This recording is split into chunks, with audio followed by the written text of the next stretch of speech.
you who have been listening to the podcast for a while, you know that I've done that solo for a long time. I decided for Financial Literacy Month, I wanted to change it up. I'm a Capricorn. I'm deep. I wanted to have some serious conversations about money. And I said, why not invite some of my friends and the people who I consider to be friends in my head to be on the podcast so that way we can have these conversations together. And so I'm pretty sure that you see my guest who is with me today. And I'm going to let you go ahead and introduce yourself to everyone so that way they'll know who you are and let them know, what it is that you do and this all of the goodness that is you. I got it. So first off, I want to say thank you, Gina, for allowing me on your platform to talk about money a little bit. Money Yay! is always it could become a difficult topic, right, to discuss sometimes, depending Yes, on who it is that you're talking to and their background in relationship with money. So I absolutely. do want to start by just thanking you for that. We should be more open and comfortable having these conversations about money, right? Absolutely. So, for those of you who do not know me, my name is Anthony Joshua. I'm a licensed clinical social worker and life coach. I'm also the owner of Mental Wealth Coaching, where I help founders and entrepreneurs eliminate stress and overwhelm through evidence based practices and metaphysics. And so, what that means is I work with clients on a one-to-one basis or in a couple setting, and I support their mental health through therapy and metaphysics, spirituality. All right, now come on. That sounds like something I need to dive just a little bit more into. You said metaphysics and what was the Yes. word? Evidence-based practices. So what Okay. an evidence-based practice is a practice that has been proven to provide results. All So in the right. therapeutic industry, one of my modalities that I go to is CBT, cognitive behavioral therapy, and All that right. relies on the premise that your thoughts are connected to your feelings, and your feelings are connected to your actions or your behaviors, and that's considered to be the cognitive triangle. All right. Look, so it looked like you know what you're talking about, y'all. So okay. Later on, I'm gonna let y'all know where y'all can find Ann at. I'm gonna put some information up here just in case y'all wondering. Like, I gotta get to him right now so I can get some of that one-to-one coaching. But we're Okay. gonna talk a little bit more about what it is that you do a little later. And so we're going to have a well-rounded conversation about money just because I call myself the money girl. I love money and finances. Yeah. I have loved it for a long time. That's the reason why I started the Mindfully Rich podcast so long ago. And so I wanted to get a little deeper just because I feel like I've worked with so many people. I've coached people with finances. I conduct workshops. I curate content, financial content all the time. And I thought that this would be a better way for people to learn about money and to gain new perspectives about money by hearing these stories from other people, just because I really do think that storytelling really helps people with learning. So that way they Yeah. understand, oh, I don't have to do the same thing. I don't have to make the same mistakes that person may have made. And they can also feel seen and feel heard as well. Like, man, I went through Hmm. that as well. And know someone else out there has gone through it and hear the success story that comes at the end. And so we're going to go ahead and get started. Let's get it. So, and I want to know from you, how did your upbringing affect your relationship with money? Scarcity, Mm, Gina. mm. Lack. Woo! Right? We could talk about that all day just because I hate that we go through that. Like, I know this isn't everybody's story because my Right. kids definitely, when they get older, they're gonna be like, my mama That called wasn't it. my daughter calls me Big Mama right now. Mama, like, she just thinks that this is the bank and her dad. Okay. Yeah. They Yeah. just know, give me the money for it and they can go get it. They don't know Yep. the scarcity of it. Talk to me a little bit about that. You know, it is extremely challenging Hmm. when you become an adult to really gain a positive and a healthy relationship with money after having a mindset of lack around money, Yeah. your entire childhood and your upbringing. Yeah. And so we have to just be mindful that our parents only knew what they knew, Eh, right? And I they say and that they all the didn't know what they didn't know. And time. Yeah. so the lessons and the values and the beliefs around money that they were instilling in us Hmm. may not have really been beneficial. Yeah. right? And so when I say lack, Yeah. I think about those sayings that I'm sure many people in our communities can relate to, right? Lack. Uh, we don't got no McDonald's money, Money, right? right? And at the time, McDonald's was like $4. What are we Quarters, talking about? We don't have right? $4, Ma. Right, right. And so even things like that, sentiments like that, they stick with you. Yeah. And it creates this mentality of lack around money, right? I don't have. Yeah. And so therefore I have to go without. I have Yeah. to make do.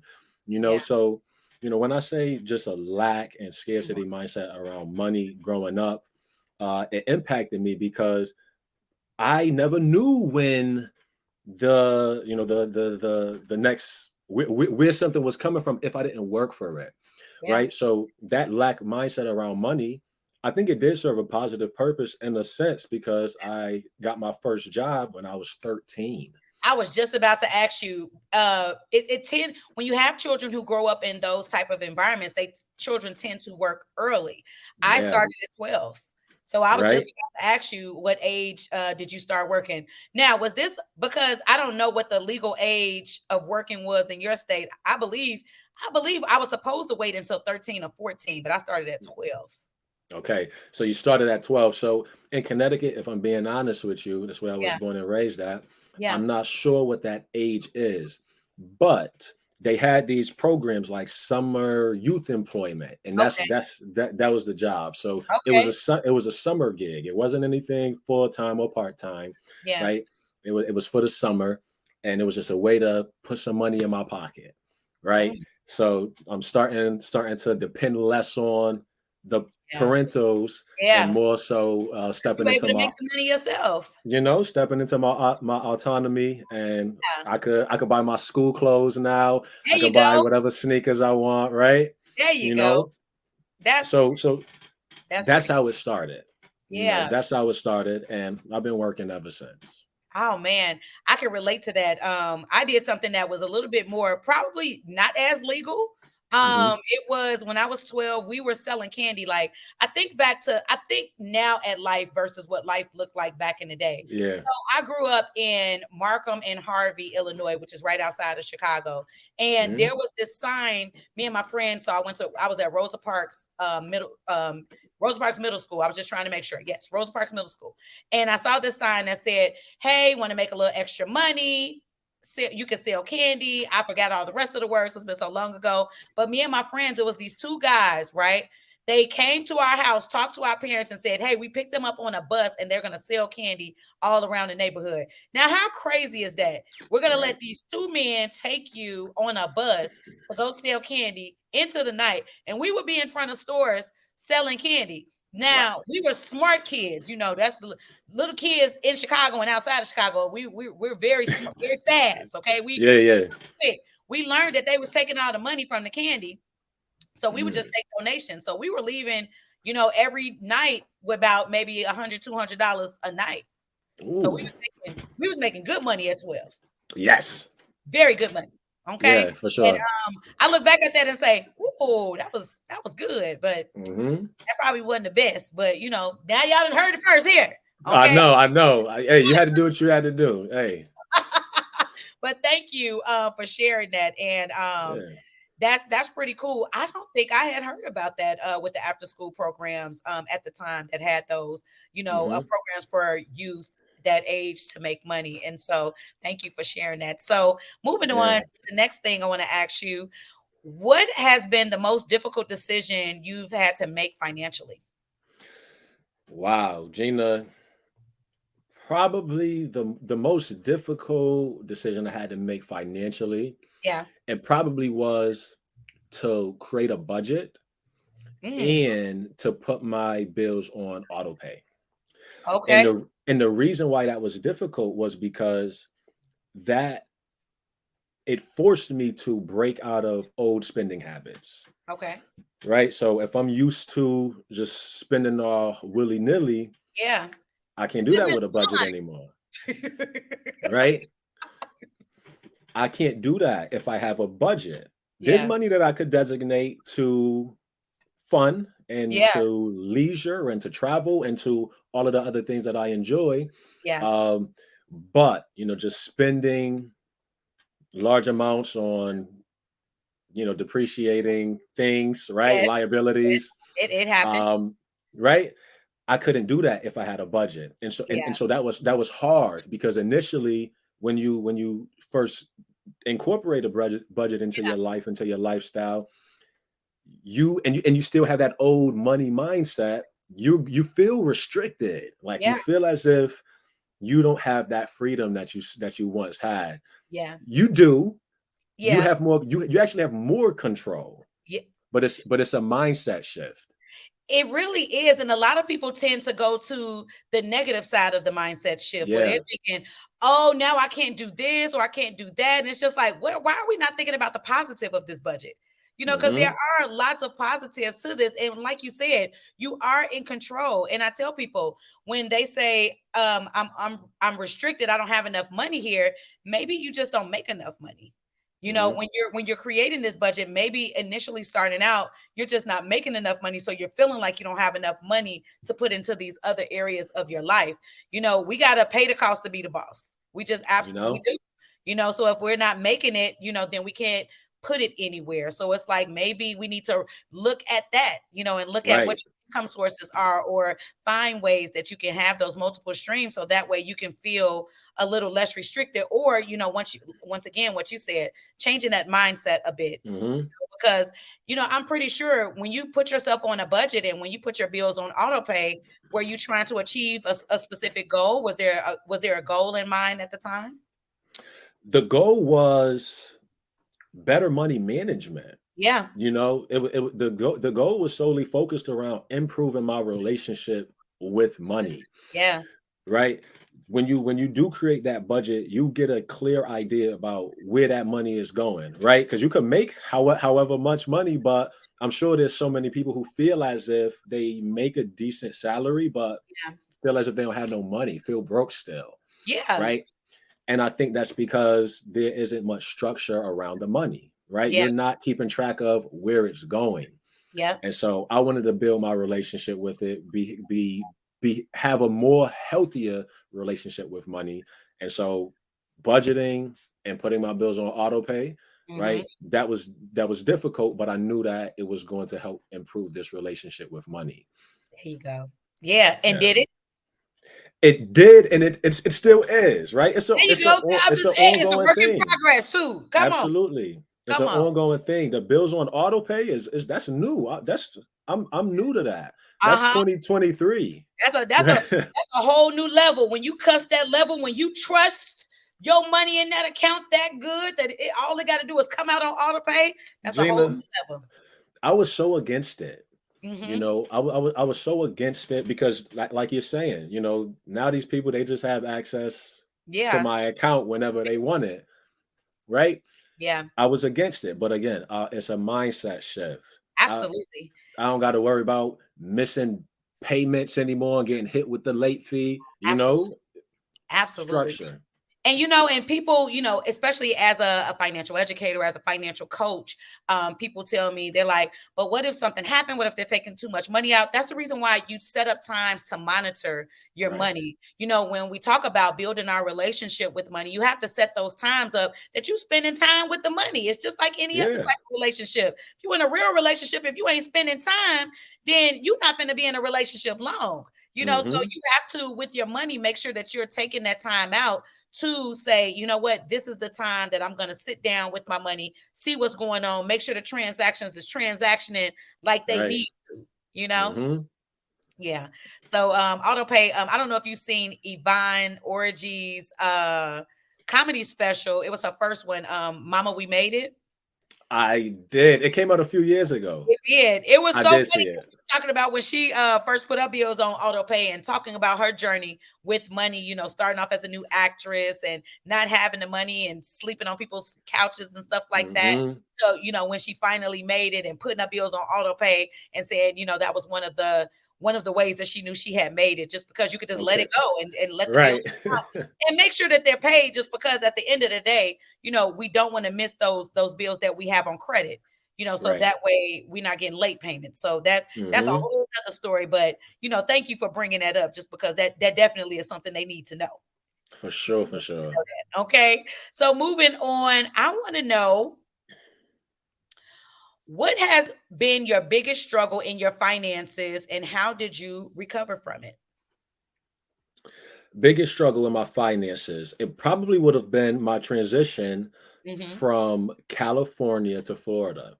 So Okay. when I moved from California to Florida, I I didn't have any full-time work lined up. Okay. I had some contracting work lined up, and it was something, right? I had something secured, so I did have a source of income, Yeah. but it wasn't going to sustain me. We could put it Yeah. that way, Yeah. right? So I'm doing the applying, sending out my resume, and at this point, I didn't really have an entrepreneurial mindset. Yeah. I was a worker, Yeah. and I went through the entire process. I got interviewed and hired at a pretty good hospital in Miami. I'm not going to drop the name because I don't Okay. work for them.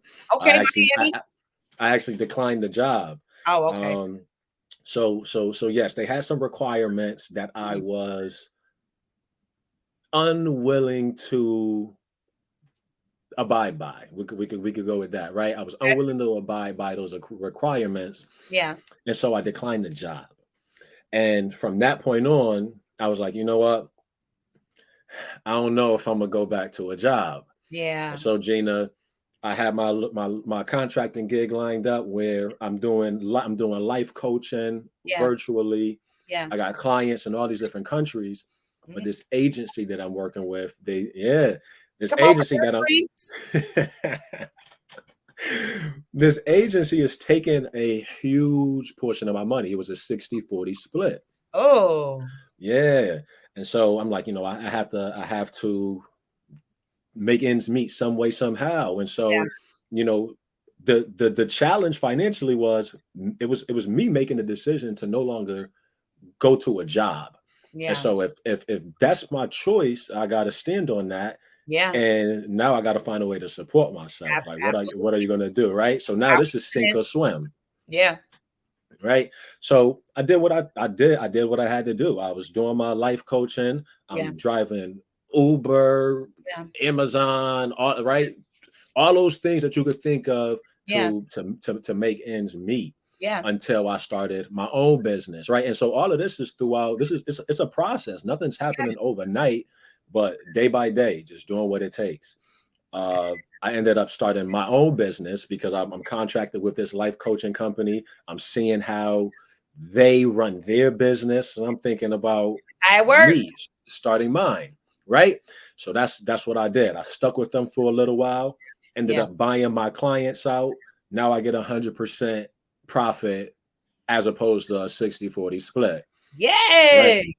You Yes. know? And congratulations, because this is something that I wasn't aware of. But it's like, in that process of going from, like you said, the move, and you didn't say this, but this is something that everybody could imagine. It's expensive to move from There we California go. to Miami. I'm sorry. Right. Yeah, California to Florida, Hmm. which Miami, Florida. Hmm. That move in its own was a financial hurdle, Yes, it and so that was. that definitely was a big hit that you took. And for those people who don't know, this is $100 hit or a thousands of dollar hit. Oh, that's thousands of dollars, right? This is a I big, have I so had people I had a know. They just be yeah, being yeah, yeah. foolish. It just Mm-mm, mm-mm. I had a car, right? You gotta uh, transport your car, transporting your yeah, car across the country, yeah, about $1,200 you spending. You yeah. gotta get your belongings, your things, Ooh, right? If you're not driving it, yeah, then you gotta pay for movers. That's what I yeah, did. That's the option that I chose, pay for movers, yeah. and then you gotta get your plane tickets to get you Oh, there. ooh. You gotta do that, right? So it If it adds was up. if it was a calculator on here, I would be calculating all of those different expenses, just so people know, and you've done it and you learn from that. And even, the rise up to your Hmm. business, that, all of the things that you were willing to do and the humility that you had to have for you to get to that destination. Right. And so, I think that it's something so powerful when you bet on yourself, Oh, because when you make the decision that, you're going to be all in on whatever it is that you're in pursuit of, you yeah. find that your path gets unfolded right before your eyes. Like Mm, the people, places, and circumstances, they're really working your favor. yes. When I made the decision not to work for that hospital and to just stick with this life coaching and do some other side gigs, Yeah. I didn't know that that opportunity was going to result in me copying that motto and Yeah. starting my own business, Yeah. right? Absolutely. And there's nothing new under the sun, and there's nothing wrong with that. And that's what a lot of people do. You see an idea, and it's just like, oh, how can I do that? Or how can I make that my own? Or how can I make it better? It's Yeah. just kind of like what it's just the way of the world. It's just what the Hmm. world does. That's the reason why they sell 50 million breads, right? We don't just have Exactly. one company of bread. We don't just have one of each thing. You have multiple, and people buying it. I was saying this Yes. today. I won't say the pizza brand, but there's a pizza brand, and I just don't know how they in business, but they are, and people still buy it. And I just was like, that really shows, because it's like it's beyond me. Because I Yeah. just feel like people eating this, and they are for Right. some reason. And like certain restaurants, I'd be like, people still eat here. I'm not even gonna say no names, but But they do. I still can't believe it.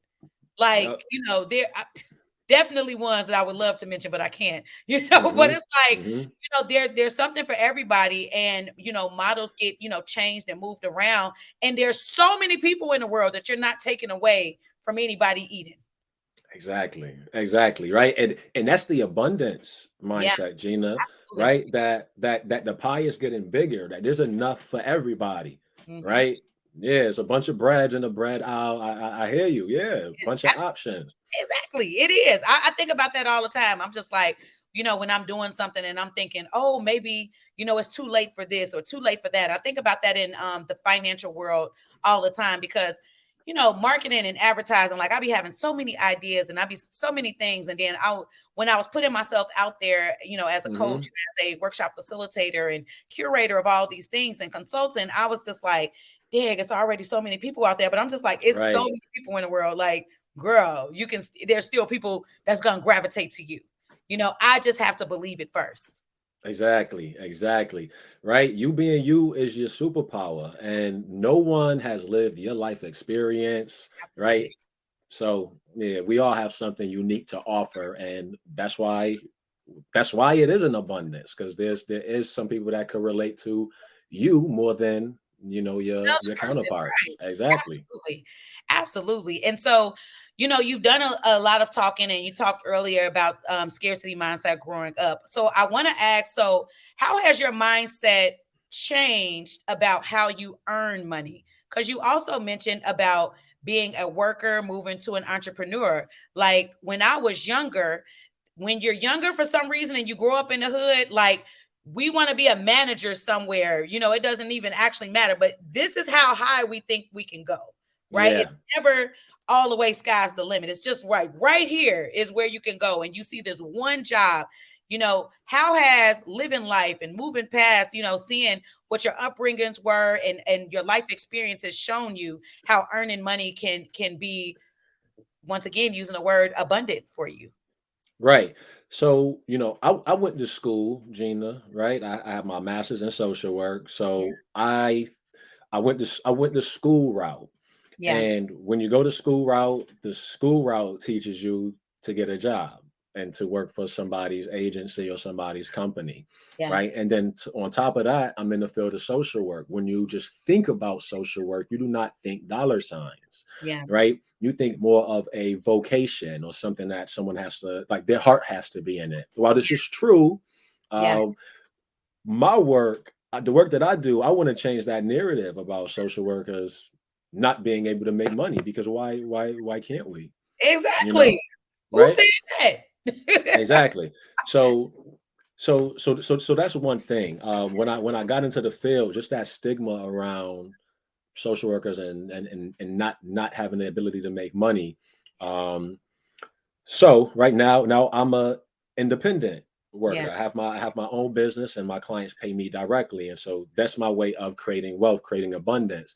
But Yeah. in addition to that, multiple streams is important because I recognize that one is too close to none, and a job is going to keep you just over broke, right? Job. You better say that. One is too close to none. I love that. I'm putting that on. Right? That's going on something. Yeah, you know, and so and so you have to find other ways. So I told you about my situation where I'm only doing this life coaching, but I was doing the Uber or finding supplemental ways to make money. And Yeah. it doesn't matter what it looks like, right? It don't matter. It don't matter what the gig is as long as it's legal, Yeah. right? If it's providing you with a check to get you further, to put you further ahead, that's what you want the focus to be.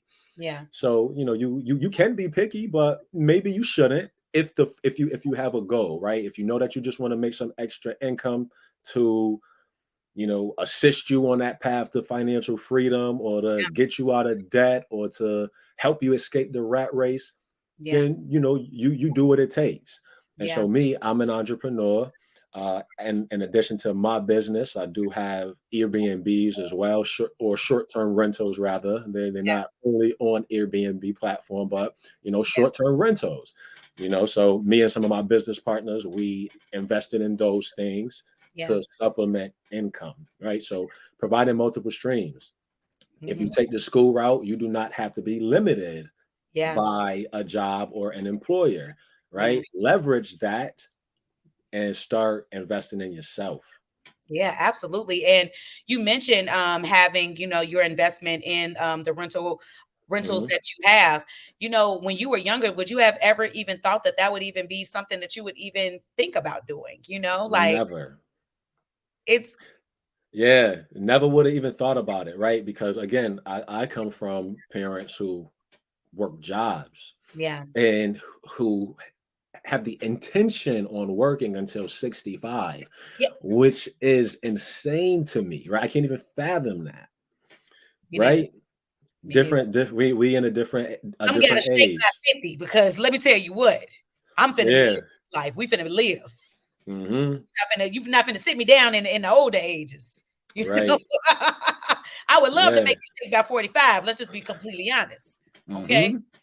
So that way I can just Hmm. be out here traveling and having a good time, seeing the Exactly.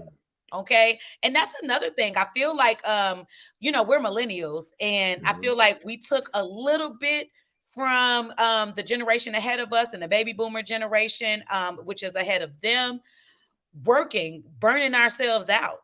Right, like that's just you mentioned that working till you're 65 and doing all of these things. And so understanding that you mentioned having the multiple streams of income, that we need that in order to be able to stop working at these earlier ages, so that way we're Hmm. not burning ourselves out just Yeah. trying to work, because that could lead to death too. Exactly. Exactly. Overworking. Yeah. It's going to be stress on the body, right? Absolutely, absolutely. And so moving on to one of my last questions, not the last question, but one of the last questions. What's one financial gem someone has offered to you that you still use to this day? So I've gotten a lot of financial advice, Okay. throughout my years, and I think it's very important that you assess whether or not the person giving you financial advice is qualified to give you financial advice, Please say yes. right? Be on a poster. I'm putting that on my page somewhere. Right? Like, does this individual have the results that you're looking for? Yeah. If the answer is no, you probably shouldn't take financial advice from them. So, some of the best financial advice that I received was credit cards, right? Keeping my credit card utilization below 30%. Come on. That You was got a to say it just like an educator. Come on. that was a gem for me, learning that. Yeah. Also learning to pay if I'm paying on a credit card, to pay it by the due date, but you want it to reflect on the statement. So more so by the statement date, right? Yes. That was another gem that I learned. Bills on auto pay, Gina. That was a gem. budgeting, Yeah. that was a gem.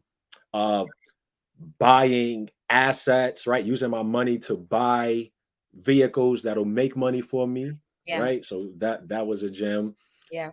Decreasing my spending on liabilities, Yeah. that was a gem. Mhm. So I feel like today I do have a much richer not education. Well, yes, a richer education around Yeah. money and a richer Okay. relationship with money. Come on, building Yeah. that relationship with money. Yes. Okay. Hmm. That's what I like to hear.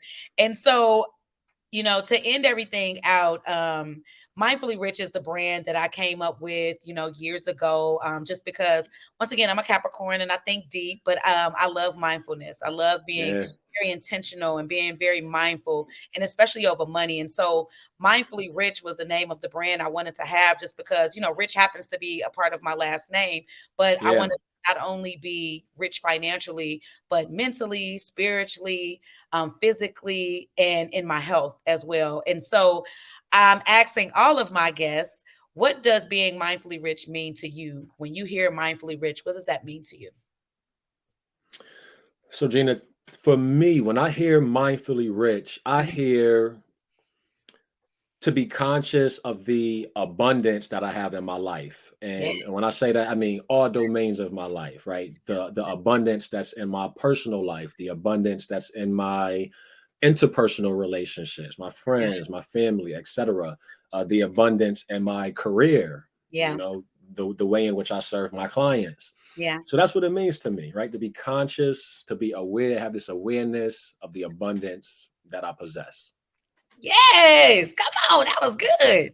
Thank you. And this has been really good. And so I have enjoyed myself. I have enjoyed this, and I hope that you've enjoyed it. And so, of course, I want everyone to be able to find you on the social medias. And so, where Hmm. can everyone find you at? So you can find me on my Instagram at Mental Wealth Coach. The wealth is WLTH. I'm also on Twitter under that same handle at Mental Wealth Coach. You can find me on Facebook under my name, Anthony Joshua. LinkedIn, same thing, Anthony Joshua. All right. And so are you accepting new clients right now? How can the people work with you? So, Gina, if somebody wanted to work with me, they could schedule a consultation on my website, www.mentalwealthcoaching.com. You can also click the link in my bio on my socials. That'll bring you to my different platforms, the different links, um, and we can connect through there. All right. Well, and this has been great. Thank you so much. I really do appreciate your time. I appreciate Yeah, you offering this great conversation with everyone. I just want to, be on my journey to be the next Oprah. I modeled this after Super Soul Sundays. And so yeah. wanted to have these deep conversations about money. So I really do appreciate you and appreciate you for being on with me. Thank you, thank you, thank you. No, thank you for having me. And again, money, it is a taboo topic Yeah, for many, especially because what it evokes in people. I'm sure I'm not the only person who comes from a background of lack or scarcity around money. And yeah, so that may make someone shy away from having a conversation around money, right? absolutely. So Absolutely. it's necessary. We want to normalize it. Yeah, and I'm hoping that these conversations make people really take a new perspective on their own money situation and make them start talking about it in their households with their partners or just amongst themselves so that way they can get Yeah, themselves in a better position and build their better relationship with their money. absolutely. Yeah. Right.